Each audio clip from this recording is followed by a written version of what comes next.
दोस्तों, कैसे हो आप सब। आई होप आप सब ठीक होंगे। और आज है दुर्गाष्टमी, तो दुर्गाष्टमी की तैयारी हो रही है। हमारे यहाँ करते हैं अष्टमी, किसी के यहाँ करते हैं रामनवमी, तो हमारे यहाँ दुर्गाष्टमी करते हैं। तो वो भोग बन रहा था हमारे यहाँ, तो बन गया था हलवा, मतलब हलवा रह गया था, खाना तो सारा बन गया था। छोले बनाए थे, वाइट छोले बनाए थे, ब्लैक छोले बनाए थे, और ये सूजी का हलवा बनाया है और पूरियाँ बनाएंगे। तो एक साइड में मैंने पानी और चीनी डाल के चाशनी बनने के लिए रखी हुई थी हलवे में डालने के लिए, और यहाँ पर मैं भून रही थी सूजी को, और बस रह गया था पूरी बनाना। तो जैसे हलवा बनेगा फिर मैं पूरियाँ बनानी शुरू करूँगी, और हस्बैंड जी लेके आ जाएंगे कन्याओं को। कन्या लेने के लिए गए हैं वो। पता है कैसा होता है ना, मतलब कन्या मिलनी मुश्किल हो जाती है लड़कियाँ, और वैसे इधर उधर घूमती रहेंगी, और जब हमें कुछ काम होता है ना तो बहुत मुश्किल होता है। ऐसा अफरा तफरी मची रहती है ना, किसी के घर पे बैठे होंगे ना तो दूसरा पहले खड़ा हो गया एडवांस में कि मुझे लेके जाना है, मुझे लेके जाना है। ऐसे ही ना हमारे साथ भी हुआ।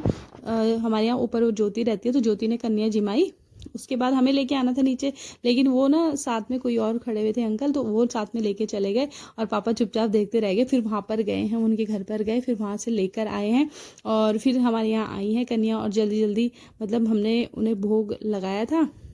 और क्या हुआ कि मतलब इतनी तैयारी कर रही थी मैं, ब्लॉग शूट कर रही थी, सब कुछ किया, लेकिन क्या हुआ कि कन्याओं को मतलब जैसे भोग लगाते हुए भूल ही गई। ऐसा हो जाता है ना कि जब उन्हें बच्चों को जल्दी होती है ज़्यादा, तो फिर ना हौच पौच सा हो जाता है सब कुछ, तो इस वजह से रह गया था। और यहाँ पर मैंने हलवा बना लिया है, और यहाँ पर साइड में अग्यारी कर रहे हैं, क्योंकि पूजा हमारी उससे ही होती है। तो ये सारा भोग करके एक थाली में निकाल दिया जाएगा। एक थाली में निकालने के बाद फिर माता को भोग लगाया जाएगा पहले, और गाय के लिए भी निकाल देंगे। तो यहाँ पर बस मैं आ गई थी, छोले रह गए थे थोड़े बनने के लिए, तो फिर छोले को मैंने दोबारा से चढ़ा दिया था, और वो भी कंप्लीट हो गया, मतलब छोले बन गए थे, और पूरियाँ बनानी शुरू कर दी थी। बस एक मतलब हमने क्या करा कि जब तक कन्या नहीं आई थी ना, हमने ना सारा मतलब काम निपटा दिया था अपना। प्लेटों में जो भोग था वो भोग लगा दिया था कि वो आएंगी खाएंगी, और क्योंकि बच्चों को ना बहुत जल्दी होती है ना उस दिन, तो इसलिए हमने सारा काम निपटा दिया था कि आते ही उन्हें देंगे, खिलाएंगे, पैर धोकर उनको खिलाएंगे, और फिर वो अगर उन्हें जल्दी होगी तो चली जाएगी, नहीं तो आराम से खा पी के जाएंगे। अर्थव अध्ययन को भी मैंने सुबह ही नहला दिया था, क्योंकि अर्थव को भी जाना था कन्या के लिए, और मतलब सामान लाया है काफ़ी। में आगे आपको देखने को मिलेगा वो क्या क्या मिला है उसे कन्या में। तो सुबह से भी बुलाने के लिए आ गए थे, तो उसे मैंने रेडी कर दिया था, मतलब एक दिन पहले ही सबने, वो ज्योति ने भी बोल दिया था भाभी कि सुबह ही नहला देना अर्थव को और फिर भेज देना नीचे, तो इसलिए मैंने उसे सुबह जल्दी से नहला दिया था। फिर अध्ययन को भी साथ साथ नहला ही दिया था।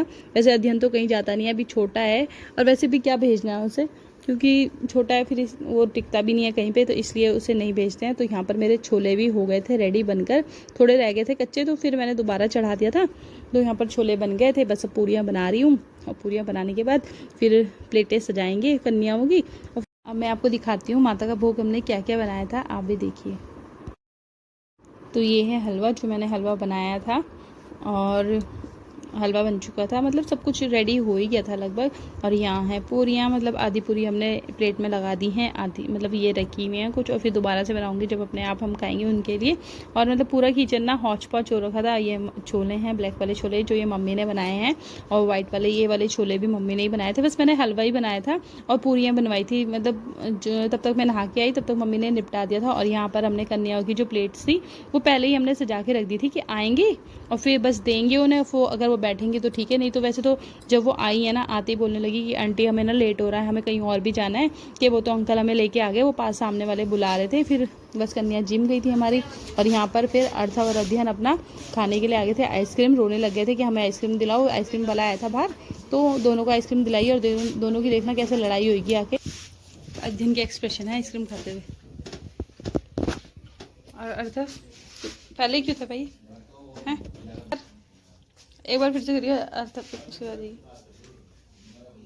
अपना पेट में, दूसरा का नीत में। ये क्या था, ये क्या था, अपने पास नहीं है, बड़ा होगा ना तो वो कुछ नहीं देगा। सबसे पहले वो बड़ा होगा, वो भी तो होगा बड़ा अपने साथ साथ। मैं बड़ा हूँ, बड़ा इतना बड़ा। Hey guys, welcome back to my channel. कैसे हैं आप सब लोग? आई होप आप सब ठीक होंगे, और मैं भी ठीक हूँ। काफ़ी टाइम बाद ब्लॉग बना रही हूँ आज कन्या थी, तो कन्या चीमने का मतलब जो होता है वो सब कुछ हमारा हो चुका है। और आज अर्थव भी गया था कन्या चीमने के लिए, तो मैं आपको दिखाऊंगी वो क्या क्या लेके आया है। और सुबह जब कन्या जी आई ना तो कन्या को इतनी जल्दी जल्दी हो रही थी कि उनके लिए मतलब उनका ब्लॉग भी नहीं शूट कर पाई मैं। और कपड़े मैंने चेंज कर लिए हैं क्योंकि उसमें बहुत ज़्यादा दिक्कत होती है, मुझे ज़्यादा ताम झाम नहीं पहन सकती मैं। तो मैं आपको दिखाती हूँ अर्थव को मिला है क्या क्या मिला है।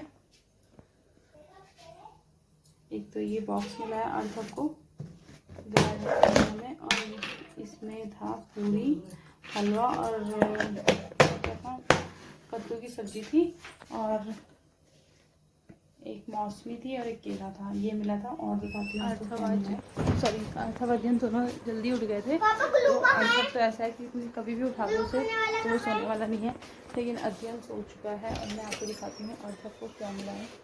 अर्थव को मिला है लड़कियों वाला सामान, ये है हेयर बैंड। ये हेयर बैंड अर्थव को मिला है, तो मैंने सोचा कि ये रख दूँगी मैं चीकी के लिए, चीकी यूज़ करेगी इसे। और हेयर पिन्स मिली है अर्थव को, ये वाली हेयर पिन्स मिली है अर्थव को। अर्थव मेरे से बोल रहा मम्मा मुझे ये मिला है, मैं इसका क्या यूज़ करूँगा। तो कुछ टाइम तक तो मैंने लगा के रखा हेयर बैंड और ये पिन्स। फिर मैंने सोचा कि हमारे घर में छोटी चीकी है तो चीकी को दे दिया जाएगा इसे। हो चुका है मेरा मासूम सा बच्चा। मेरे पतिदेव क्या कर रहे हो?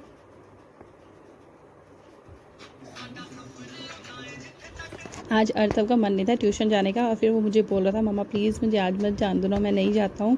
अब नई क्लास में आया ना तो थोड़ा मतलब पढ़ाई में चेंजेस आ रहे हैं, और फिर कुछ चीज़ें जो उसने पहले की थी वो उसने ना मतलब ठीक से ऑब्जर्व नहीं करी हैं, तो अब उसे वो पढ़ रहा है ना तो फिर कभी कभी मार खा लेता है। तो उस वजह से आज मुझे बोल रहा था मम्मा प्लीज़ आज मुझे नहीं जाना, आज मुझे छोड़ दो ना, बस प्लीज़ आज छोड़ दो कि मैं कल चला जाऊँगा।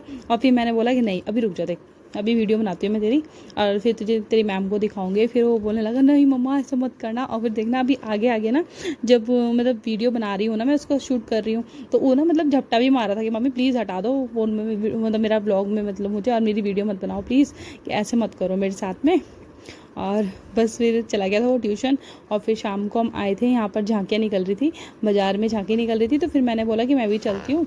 फिर ज्योति और मैं आ गए थे यहाँ पर झांकियाँ देखने के लिए। और यहाँ पर पहली झांकी निकली थी ये माता की, मतलब जब और भी झांकी आगे निकल चुकी थी, लेकिन जिस टाइम हम पहुँचे ना पहले हम छत में बैठे हुए थे, सुन रहे थे। और फिर पता मेरे को ऐसा हुआ कि मतलब हर साल जब ऐसा होता है कि झांकियाँ निकलती है ना तो उस टाइम मैं मार्केट में होती हूँ या कैसे भी होता है, मतलब कि मैं देख लेती हूँ। और इस बार हम छत में थे तो वहाँ से आवाज़ आ रही थी। फिर मैंने ज्योति को बोला कि नहीं कहीं जाना है तो फिर चलते हैं। तो फिर हम आ गए थे यहाँ पर। हमने 2 झांकियाँ देखी, पहले माता की और फिर भोलेनाथ जी की, और फिर ये आ गई थी भोलेनाथ जी की झांकी। ये भोलेनाथ जी की झांकी थी। और पता है क्या हुआ कि जैसे मतलब ये झांकी निकल रही थी ना तो इनके हाथ में ना ये राख टाइप की थी, तो यहाँ पर ये ना ये कर रहे थे अपना डांस कर रहे थे, तो ना डांस करते हुए ये ना ऐसे उड़ा रहे थे ये राख, बहुत ज़्यादा राख उड़ा रहे थे। और मैं भी यहाँ पर खड़ी हुई थी, और ये ना पहले तो डांस करते रहे, हम देख रहे थे कि चल आपस में ये राख उड़ा रहे हैं। और लास्ट में देखना आप ना कि हम यहाँ पर खड़े हुए थे और एक दूसरा बंदा ना मतलब वो एक लेके आया है ये राख, और ना उसने ना ऐसे मतलब मेरे मुंह पे, और भी खड़े हुए थे वैसे तो, मैं भी खड़ी हुई थी, तो ये राख जो ली है ना राख मतलब ऐसे फेंक के मारी है ना मुंह पे, और जैसे मुंह पे मेरे आई है ना राख के मतलब ऐसा हो गया कि ऑक्सीजन की कमी हो गई सांस लेने में, क्योंकि नाक में ना वो अगर मैं सांस ले रही थी तो वो नाक से अंदर जा रही थी, तो वहाँ पर कुछ देर के लिए मैं ऐसे हो गई थी कि मैं ना सांस नहीं ले पाई। फिर वहाँ से आगे निकल के जब हम गए हैं ना तब जाके सांस ले पाई हूँ। अभी आगे आगे आप देखना कि कैसे कैसे किया है।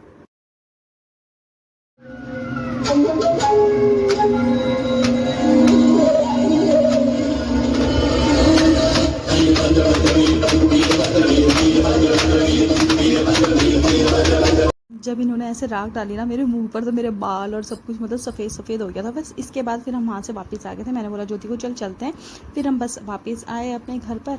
यही था मेरा आज का ब्लॉग। अगर आपको मेरा ब्लॉग अच्छा लगा हो तो चैनल को लाइक सब्सक्राइब और शेयर करके ज़रूर जाना।